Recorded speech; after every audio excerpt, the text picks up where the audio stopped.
Hello students, today our topic is cyber ethics, and in this lecture we are going to discuss some basic concepts related to cyber ethics.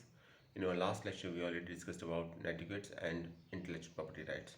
So we'll continue these topics in this lecture and we will also discuss some important concepts related to cyber ethics in this video. So let's start.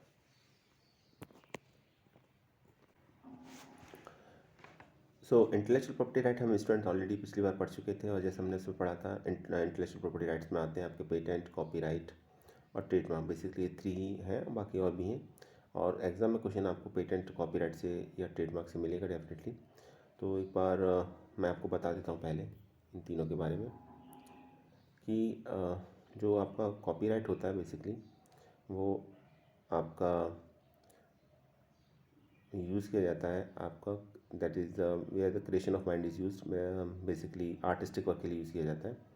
जैसे कोई drawing है, painting है, या फिर आपने कोई book लिखी है, ब्लॉग है, वेबसाइट है, तो इसका कॉपीराइट होता है। पेटेंट इनोवेशन के लिए यूज़ किया जाता है आपके, जैसे इसमें जितने भी साइंटिफिक डिवाइसेस आती हैं, मेडिकल डिवाइसेस आती हैं, टेक्नोलॉजीज आती हैं, इन्वेंशन के लिए पेटेंट यूज़ किया जाता है। ट्रेडमार्क ब्रांड को प्रोटेक्ट करता है। ट्रेडमार्क एक सिंबल होता है जो कंपनी के प्रोडक्ट को पहचानने में, आइडेंटिफाई करने में कस्टमर की हेल्प करता है। तो ये 3 टाइप के आपके आईपीआर थे, trademark, copyright and patent. Basically difference देखिए इसमें, हु इट सर्व। तो when we talk about the trademark, it serves brands, तो ये ब्रांड को सर्व करता है। And for copyright it serves authors, तो ये ऑथर्स को सर्व करता है। और अगर हम बात करें पेटेंट की तो इट सर्व्स इन्वेंटर्स, तो इन्वेंटर्स को सर्व करता है।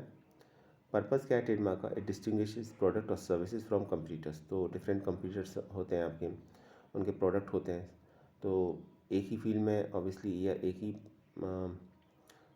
प्रोडक्ट है आपका और उसके डिफरेंट कंपनीज उसे मैन्युफैक्चर कर रही हैं, तो कस्टमर कैसे पता लगाएगा कि कौन सा सही है, कौन सा अच्छा है? कंपनी की अपनी गुडविल होती है और उस गुडविल को आइडेंटिफाई करता है कस्टमर्स के ट्रेडमार्क से आइडेंटिफाई करता है, और उसे ये भरोसा होता है कि ये कंपनी अच्छा प्रोडक्ट बनाती है, तो उसके ट्रेडमार्क के थ्रू वो कंपनी के प्रोडक्ट को आइडेंटिफाई करता है। जहाँ तक कॉपीराइट की बात है तो copyright protects original creations and और इंटेलेक्चुअल वर्क। तो जितना इंटेलेक्चुअल वर्क होता है, ओरिजिनल क्रिएशन होती है, ठीक है, उसको प्रोटेक्ट करता है आपका कॉपीराइट। जैसे किसी ने म्यूज़िक कंपोज किया तो इसका कॉपीराइट होगा, किसी ने कोई सॉन्ग लिखा तो इसका कॉपीराइट होगा, किसी ने कोई बुक लिखी ऑथर ने तो वो उसका कॉपीराइट होगा, ठीक है।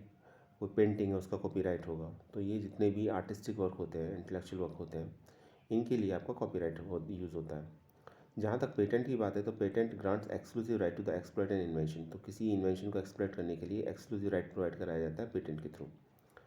तो पेटेंट बेसिकली इन्वेंशंस के लिए, ठीक है, या साइंस में, इंजीनियरिंग, साइंटिफिक और इंजीनियरिंग वर्क के लिए आपको पेटेंट कराया जाता है।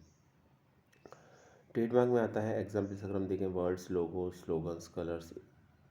और अगर कॉपीराइट में देखेंगे तो आता है म्यूज़िक, आर्ट, फोटोग्राफी, ठीक है। पेटेंट का एग्जाम्पल देखेंगे तो medical devices and technologies.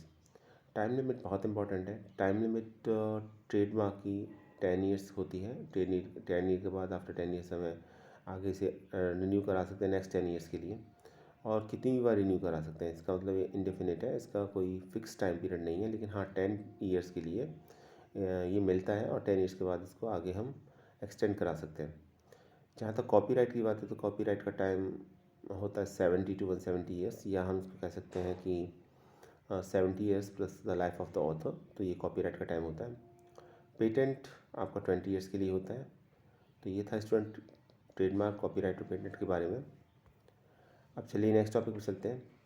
Plagiarism एक टॉपिक है, और प्लेजरिज्म का मतलब क्या होता है? Plagiarism is using another persons ideas in your writing without giving credit to that person. In other words, plagiarism is a copying of information and not giving the author credit for it. Plagiarism होता है आपका basically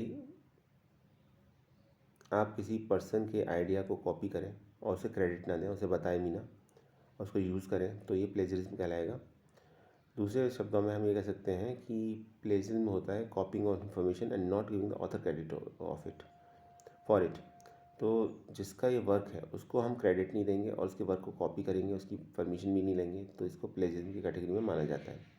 so plagiarism is a copying of information and not giving the author credit for it. Author को उसका credit ना देना और उसके work को यूज़ करना, उसके वर्क को कॉपी करना, प्लेजिज्म कहलाता है। ये बेसिकली हम कह सकते हैं plagiarism is an act of stealing someone else creativity, idea और लैंग्वेज। तो किसी के आइडिया को, क्रिएटिविटी को या लैंग्वेज को चोरी करना आपका प्लेजिज्म कहलाता है। It is consider to be a cheating on a corrupt act. ये चीटिंग या करप्ट एक्ट में कंसिडर किया जाता है। In advance countries with high standard of education, plagiarism is consider to be an academic crime, but in often goes unnoticed in some countries including Cambodia. देखिए, ऐसी countries या advance countries की अगर हम बात करें जहाँ हाई स्टैंडर्ड ऑफ एजुकेशन है, तो जहाँ हाई स्टैंडर्ड ऑफ एजुकेशन है वहाँ प्लेजिज्म को एक एकेडमिक क्राइम माना गया है। लेकिन अगर हम और कुछ कंट्रीज़ की बात करें जैसे कम्बोडिया है, तो वहाँ ये एक एकेडमिक क्राइम में कंसिडर नहीं होता। तो ऑब्वियसली बात, ये एक करप्ट और चीटिंग एक्ट है, इनएथिकल है, अनएथिकल है, तो ये तो क्लियर है। पर ये लीगली आपका एक क्राइम है नहीं। ये डिपेंड कंट्रीज़ के ऊपर करता है। कुछ कंट्रीज़ में ये एकेडमिक क्राइम माना जाता है, कुछ में ये एकेडमिक क्राइम नहीं माना जाता। तो ज़्यादातर एडवांस कंट्रीज है वहाँ जहाँ हाई स्टैंडर्ड ऑफ एजुकेशन है वहाँ ये एकेडमिक क्राइम माना जाता है। जबकि कुछ कंट्रीज़ में इसके ऊपर कोई फोकस नहीं, कोई अननोटिस रह जाती हैं, जैसे कम्बोडिया है। तो ओवरऑल हम कह सकते हैं कि plagiarism is an act of stealing someone else creativity, idea और लैंग्वेज। तो किसी के क्रिएटिविटी, आइडिया, लैंग्वेज की चोरी करना प्लेगिज्म कैटेगरी में आता है। अगर हम टाइप की बात करें कि प्लेजिज्म कितने टाइप का होता है, तो हम कह सकते हैं बेसिकली 2 टाइप्स का होता है, डेलिब्रेट और एक्सीडेंटल। तो जैसा कि नेम से ही पता चल रहा है, आपको क्लियर तो हो ही गया होगा, लेकिन फिर भी एक बार बता देते हैं। डेलिब्रेट प्लेजिज्म में डेलिब्रेटली डेलिब्रेटली एक्ट होता है आपका। ये किया जाता है जानबूझकर। अगर आप किसी के आइडिया को यूज़ कर रहे हैं, आपको पता है अच्छी तरीके से गलत है, लेकिन फिर भी आप यूज़ कर रहे हैं अपने प्रॉफिट के लिए, तो ये डेलिब्रेट प्लेजिज्म की कैटेगरी में आएगा। एक्सीडेंट में समा हमको पता ही नहीं होता है कि कौन सा वर्क ऐसा है कि जो कॉमन नॉलेज में आता है और किसके लिए हमको परमिशन लेनी पड़ेगी, तो ये एक्सीडेंटल में आता है आपका। तो डिटेल में पढ़ते हैं। डेलिब्रेट प्लेजिज्म में आता है first point, rewriting from books और आर्टिकल्स। पहले से कुछ बुक्स हैं, कुछ आर्टिकल्स हैं, आप उनको दोबारा से लिख रहे हैं। ऑब्वियसली बात है, जब आप दोबारा लिखेंगे उनको, तो आपको पता है कि बुक ऑलरेडी मार्केट में है या आर्टिकल पहले से पब्लिक डोमेन में है, और उसको आप दोबारा रीराइट कर रहे हैं, तो ऑब्वियसली वो आपकी प्रॉपर्टी नहीं है, वो आपके थॉट्स नहीं है। तो ये डेलिब्रेट प्लेजिज्म में आएगा आपका। तो डेलिब्रेट प्लेजिज्म में आपका रीराइटिंग फ्रॉम बुक्स और आर्टिकल्स आता है। सेकंड है copying and pasting from web pages and online sources to create a patchwork writing. तो अगर आप कॉपी करते हैं, कॉपी पेस्ट करते हैं किसी और दूसरे वेब पेज पर जाके, ठीक है, और अपना कोई आर्टिकल लिखते हैं, तो ये भी आपका डेलिब्रेट प्लेजिज्म में आएगा।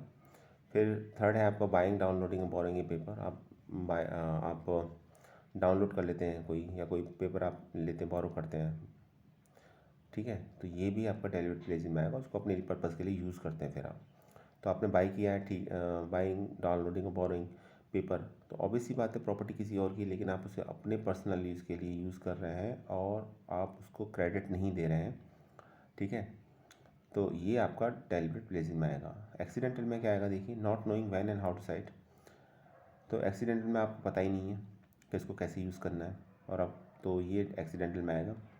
Not knowing how to paraphrase और समराइज़, आपको ये नहीं पता है कि समराइज़ किस तरीके से किया जाता है। ठीक है, आप कहीं किसी का रेफरेंस ले रहे हैं, लेकिन आप उसको एज इट इज़ यूज़ कर रहे हैं, तो आपको पता ही नहीं समराइज़ या पैराफ्रेज कैसे यूज़ किया जाएगा। और not knowing what common knowledge is, देखिए कुछ नॉलेज कॉमन होती है तो वो प्लेजिज्म की कैटेगरी में नहीं आती, लेकिन आपको ये लगता है कि ठीक है, आप कहीं से भी इंटरनेट से डेटा लेंगे, उसको अपने लिए एज इट इज़ यूज़ कर लेंगे, तो कुछ नॉलेज कॉमन नॉलेज की कैटेगरी में आती है, कुछ कॉमन नॉलेज की कैटेगरी में नहीं आती। कॉमन नॉलेज आप यूज़ कर सकते हैं, लेकिन जो नॉलेज कॉमन नहीं है उसको आप यूज़ नहीं कर सकते हैं। रिसाइकलिंग एन ओल्ड पेपर, आप किसी ओल्ड पेपर को रिसाइकिल कर रहे हैं, दोबारा से यूज़ कर रहे हैं, ऑलरेडी पेपर पब्लिश हो चुका है और आप उसको यूज़ कर रहे हैं, तो ये भी एक्सीडेंटल प्लेजिज्म की कैटेगरी में आएगा। इन शॉर्ट हम ये कह सकते हैं डेलिब्रेट और एक्सीडेंटल में डिफरेंस ये है कि डेलिब्रेट में डेलिब्रेटली काम होता है, डेलिब्रेटली आपको पता होता है कि गलत है फिर भी आप करते हैं, और एक्सीडेंटल में आपको पता ही नहीं होता। पता इसीलिए नहीं होता क्योंकि आपको ये नहीं पता कि कॉमन नॉलेज क्या है, किस तरीके से समराइज़ किया जाता है और कहाँ आपको सर्च करना है, कौन सा डेटा पिक करना है, कौन सा डेटा आपको छोड़ देना है आपको, ठीक है। तो ये या कोई पुराना पेपर है आप उसको एज इट इज़ यूज़ कर रहे हैं, रिसाइकिल कर रहे हैं, ये सब एक्सीडेंटली प्लेजिंग की कैटेगरी में आता है। आगे देखते हैं क्राउड सोर्सिंग, एक और इम्पॉर्टेंट टॉपिक है क्राउड सोर्सिंग। क्राउड सोर्सिंग क्या है? Crowd sourcing the act of collecting services, ideas और content through the contribution of large group of people. Crowdsourcing involves obtaining work, information, or opinions from a large group of people who submit their data via the internet, social media, and smartphone apps. People involved in crowdsourcing sometimes work as a paid freelancers, while others perform small tasks on a voluntary basis. For example, traffic apps encourages drivers to report accidents and other roadways accidents to provide real-time updated information to apps user. तो ये word crowd sourcing, इसका क्या मतलब है? इसका मतलब है crowd से आपको आइडियाज़, सर्विस या कंटेंट लेना है इंटरनेट के थ्रू। तो इसमें large group of peoples involve होते हैं, इसलिए इसे क्राउड सोर्सिंग बोला जाता है। तो क्राउड इन्वॉल्व होगी और ये क्राउड क्या आपको देगी, प्रोवाइड कराएगी? सर्विस, आइडियाज़ और कंटेंट। किसके थ्रू? इंटरनेट के थ्रू, सोशल मीडिया के थ्रू ये प्रोवाइड कराती है। तो इसलिए कहा गया crowd sourcing is the act of collecting services, ideas और content through the contribution of a large group of people. So crowdsourcing involves obtaining work, information, and opinions from a large group of people who submit their data via the internet, social media, and smartphone apps. तो ये crowd है, आपको data कैसे provide कराएगी, service कैसे provide कराएगी, ideas कैसे provide कराएगी? सोशल मीडिया के थ्रू। सोशल मीडिया के through different people, country, different region से लोग इसमें अपनी ओपिनियन देते हैं, अपने आइडियाज़ देते हैं, कंट्रीब्यूट करते हैं या अपनी सर्विस प्रोवाइड कराते हैं। तो ये क्राउड सोर्सिंग में आता है। अब यहाँ पर थर्ड इम्पॉर्टेंट, यहाँ पर ये स्मार्टफोन ऐप्स का यूज़ बहुत ज़्यादा बढ़ जाता है इसमें, सोशल मीडिया का और इंटरनेट का। Without internet, social media, smartphone apps ये पॉसिबल नहीं है, क्राउड सोर्सिंग का कॉन्सेप्ट पॉसिबल नहीं है। तो क्राउड सोर्स में जो कंट्रीब्यूशन है क्राउड का, जिसे हम कह सकते हैं लार्ज ग्रुप ऑफ पीपल है क्राउड, तो वो सर्विस, आइडिया या कंटेंट प्रोवाइड कराती हैं। तो जो क्राउड सोर्सिंग में लोग इन्वॉल्व होते हैं वो कभी कभी पेड फ्रीलांसर्स होते हैं, जबकि कुछ वॉलंटरी बेसिस पर काम करते हैं। जैसे ट्रैफिक ऐप इनकरेज करती है ड्राइवर को कि अगर कहीं कुछ रोड एक्सीडेंट हो जाता है तो इन्फॉर्मेशन प्रोवाइड कराएं ऐप यूज़र्स को। तो ये भी क्राउड सोर्सिंग में ही आता है। आगे देखते हैं smart moves. Smart Move is an organized group of people who have gathered through the use of social media to protect or lobby or publicize social or political cause. Using social media, anyone can organize a smart move by deciding about the vote, deciding about the event size, place, date and time, forming a short digital message, informing people about it, and finally sending the message through the use of the social media in a large group of people. देखिए smart move क्या है, smart move को समझिए। Smart move is organize group of people. भीड़ है लेकिन ये smart है, ऑर्गेनाइज्ड है। और ऑर्गेनाइज कैसे है? ये सोशल मीडिया के थ्रू ऑर्गेनाइज्ड है। ये किसी पर्टिकुलर इशू पर, चाहे वो सोशल हो या पॉलिटिकल हो, ये प्रोटेस्ट करते हैं, लॉबी बनाते हैं और इसमें सोशल मीडिया का बहुत बड़ा रोल होता है। सोशल मीडिया के थ्रू ये एक जगह इकट्ठे होते हैं, गैदर्ड होते हैं और प्रोटेस्ट करते हैं, इसलिए से स्मार्ट मूव होता है। तो सोशल मीडिया के थ्रू ही ये बताते हैं कि भाई गोल क्या होगा, इनका गोल क्या है, इवेंट जो डिसाइड कर रहे हैं उस वो इवेंट क्या है, इवेंट का साइज़ क्या है, इवेंट किस जगह पर होगा, इवेंट की डेट और टाइम क्या होगा। और फिर जब ये डिसाइड हो जाता है फिर एक छोटा सा डिजिटल मैसेज आपका बनाते हैं और उस डिजिटल मैसेज को सोशल मीडिया पर डाल देते हैं। अब और ये डिजिटल मैसेज उन लोगों जो इंटरेस्टेड होते हैं उस पॉलिटिकल या सोशल इशू में, वो इसके थ्रू इसको और ज़्यादा आगे बढ़ाते हैं और फिर गैदरिंग होती है, उसका प्रोटेस्ट होता है, ठीक है, या लॉबी बनाई जाती है। तो ये आपका स्मार्ट मूव कहलाता है। सो यही है कि smart move is an organize group of people who have gathered through the use of social media to protest और lobby for a publicized social और पॉलिटिकल कॉजेज़। तो किसी पॉलिटिकल कॉज के लिए, सोशल कॉज के लिए यहाँ पर, और देखिए इंडिया में ऐसा होता भी है, अभी हुआ भी है, आपने देखा होगा सीए का प्रोटेस्ट हुआ। तो सीए के प्रोटेस्ट में जो मॉब थी वो क्या कहा जाएगा, उसको स्मार्ट मॉब बोला जाएगा, क्योंकि कोई पॉलिटिकल पार्टी इन्वॉल्व नहीं थी इसमें, ठीक है। बैकएंड से हो सकता है कुछ सपोर्ट रहा हो, लेकिन सामने से ऐसा कुछ दिखाई नहीं दिया कि इसमें कोई पॉलिटिकल पार्टी इन्वॉल्व है, तो तो हम इसे स्मार्ट मूव का एग्जाम्पल मान सकते हैं, जहाँ पर सोशल मीडिया का यूज़ किया गया। ये बताया गया कि ये आपको कहाँ इकट्ठा होना है, आपको किस तरह से प्रोटेस्ट करना है, कितने लोग आएंगे, ठीक है, उनके रहने खाने का इंतज़ाम क्या होगा, और डिजिटल मैसेज फॉर्म किया गया, उसको स्प्रेड किया गया सोशल मीडिया के थ्रू और लोग इकट्ठा हुए। तो स्मार्ट मूव का एक एग्जाम्पल हो जाएगा ये। किसान आंदोलन है, ये भी स्मार्ट मूव का एक एग्जाम्पल हो जाएगा, ठीक है। तो यहाँ भी आप सोशल मीडिया के थ्रू गैदरिंग हुई। देखिए, स्मार्ट मूव का ये मतलब नहीं है कि जब कभी भी स्मार्ट मूव के थ्रू लोगों की गैदरिंग होगी तो वो इसका एक रिजल्ट पॉजिटिव होगा। रिजल्ट पॉजिटिव नेगेटिव कुछ भी हो सकता है, इट डजेंट मैटर, ये एक अलग बात है, ठीक है। बात सही या गलत हो सकती है, ये भी एक अलग बात है। कॉन्सेप्ट यहाँ पर ये है कि डिजिटल मीडिया के थ्रू लोगों को इकट्ठा करना, अपनी बात को रखना, ठीक है, ये बताना कि उन्हें कब और कहाँ किस तरीके से प्रोटेस्ट करना है, एक डिजिटल मैसेज बना देना, और एक जगह एक ही टाइम पर अगर लोग इकट्ठे हो रहे हैं, अपनी बात को रख रहे हैं, तो इसको स्मार्ट मूव की कैटेगरी में माना जाता है। इंटेंशन या पर्पस से इसका कोई लेना देना नहीं है। वो बैड इंटेंशन भी हो सकती है, वो अच्छी इंटेंशन भी हो सकती है, ठीक है। तो वे एक अलग बात है। लेकिन स्मार्ट मूव का मतलब यहाँ पर यह है कि आप इतने स्मार्ट एनफ है, मूव इतनी स्मार्ट एनफ है कि वो जानती है कि किस तरीके से टोटल इवेंट हैंडल किया जा सकता है। इवेंट क्या होगा, इवेंट का साइज़ कितना होगा, कितने लोग आएंगे, जगह कौन सी होगी, प्रोटेस्ट कैसा होगा, ठीक है। ये किसी भी सोशल और पॉलिटिकल कॉजेज़ पर के बेसिस पर हो सकता है यहाँ पर। इसके लिए फिर एक डिजिटल मैसेज बनाया जाता है और डिजिटल मैसेज को स्प्रेड करा दिया जाता है, और डिफरेंट लोग इसको पढ़ते हैं, समझते हैं और उसमें पार्टिसिपेट करते हैं। नेक्स्ट टॉपिक है नेट न्यूट्रलिटी। तो जैसे ही वर्ड बता रहा है net neutrality, net neutrality refers to a principle implemented so that an ISP enable access to all sites, their content and applications regardless of the source, without favoring or blocking particular content, products or website. With net neutrality, an internet service provider must ensure that it provides access to all sites in the same way. It loads the content and application of the site and web application at the same speed. All content gets uploaded under the same condition without blocking or giving preference to any content. तो net neutrality का क्या मतलब है यहाँ पर? Net neutrality का मतलब यहाँ पर नेट न्यूट्रलिटी एक प्रिंसिपल है जिसको फॉलो करना पड़ता है सभी आईएसपी को। आईएसपी का मतलब इंटरनेट सर्विस प्रोवाइडर को, जो इंटरनेट की सर्विस प्रोवाइड करते हैं अपने कस्टमर को।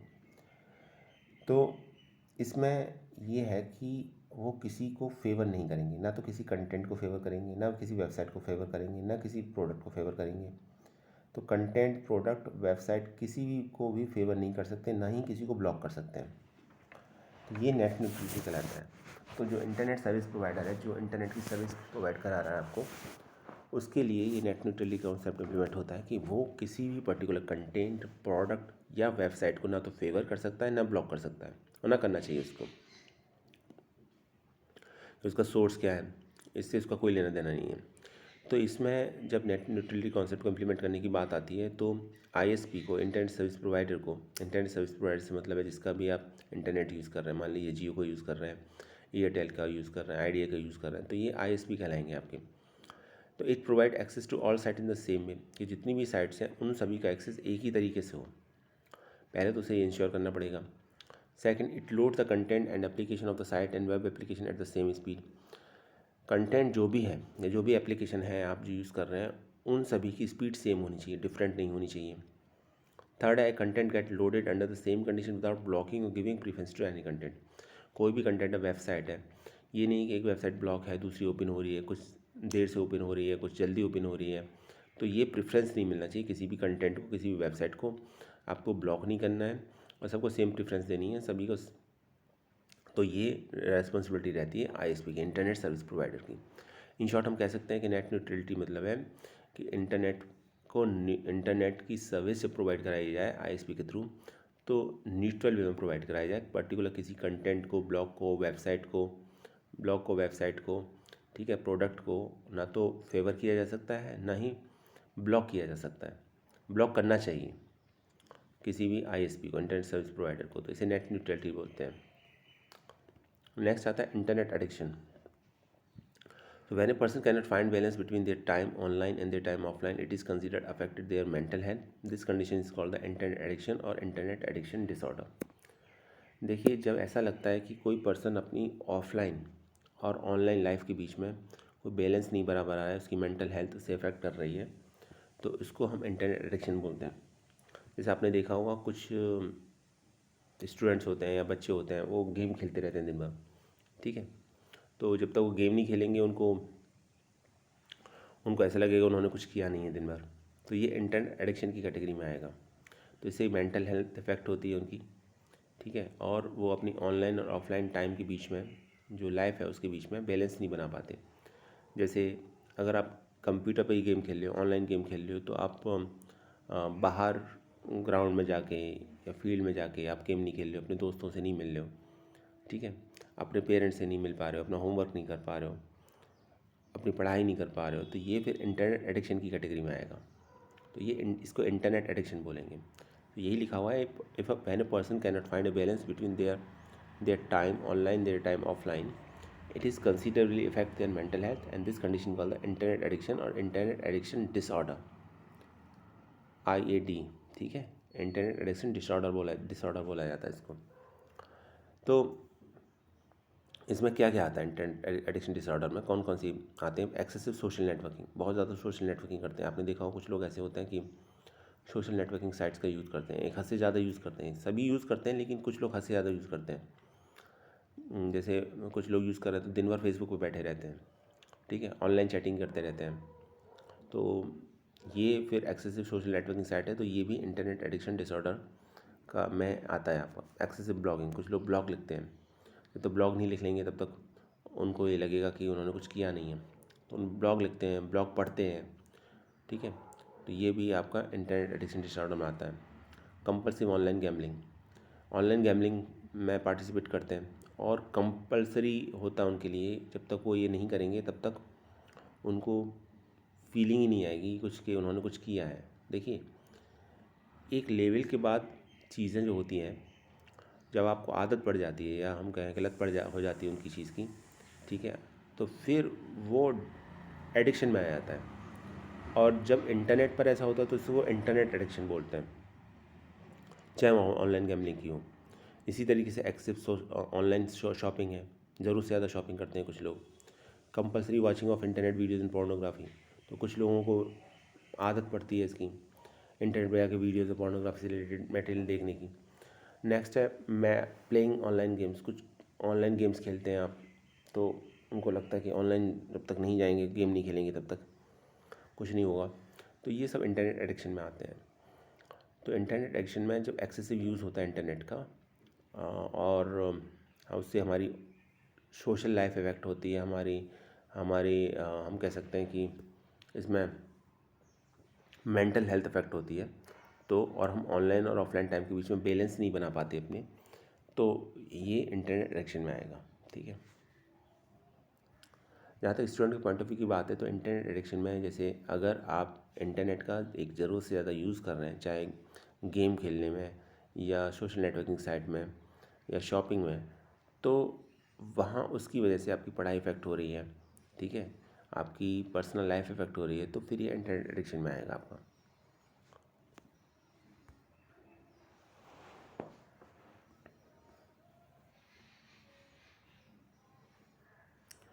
तो स्टूडेंट, IT एक्ट बचा हुआ है, इसको हम कल डिस्कस करेंगे।